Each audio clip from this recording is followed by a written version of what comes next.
So I just wanted to talk about what we should be doing at the moment and about accountability and motivation for training. Now, we know that there's different takes to how people are trying to approach this, but the biggest thing that we're kind of, I'd say, anti to some extent is this whole principle of just taking time off and stopping. Okay? Completely, yeah, definitely.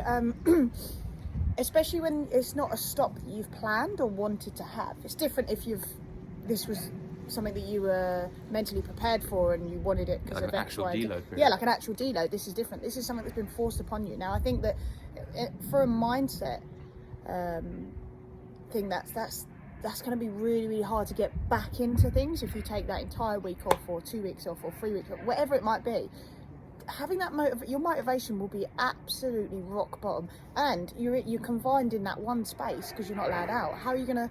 I just don't think rest is a good option unless it's specific to you, unless you've got And that might other be a things rest going from on. the relative intensity, absolutely. Yeah. But the actual means of that accountability, that system, that routine is really, really important to keep. And I know that initially it might be like, oh, let's just take it as a break anyway. But I guarantee, and this is people that are not thinking about long-term psychology, breaking routine and breaking habit and then trying to recreate it in this environment is next to impossible. Like trying to start again while you're here as opposed to maintain something through this is very, very different. Completely agree.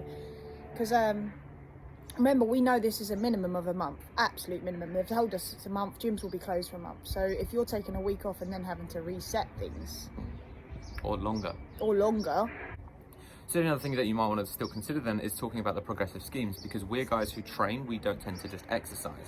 And so exercise is that initial bit of fun. So if you're going out and doing a random session, just trying to improvise, I get that that's a bit of fun initially. But again, we're just talking about the long-term psychology and that stuff that it's just not deniable. This is just fact of you have to maintain some sort of relative scheme that is similar to the theory or principle of what you were motivated by before. Progressive. Yeah, so if there's a progression that you can maintain, whether that be minimal or simplistic, it doesn't have to be aggressive or very high intensity, but that theory, that principle has to be the underlying thing if that's what motivated you in the first place. Yeah, rather than just doing anything any time of day as many times as you want.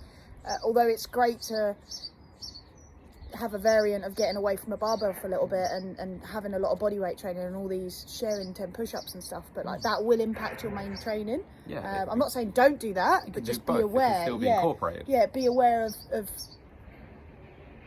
that.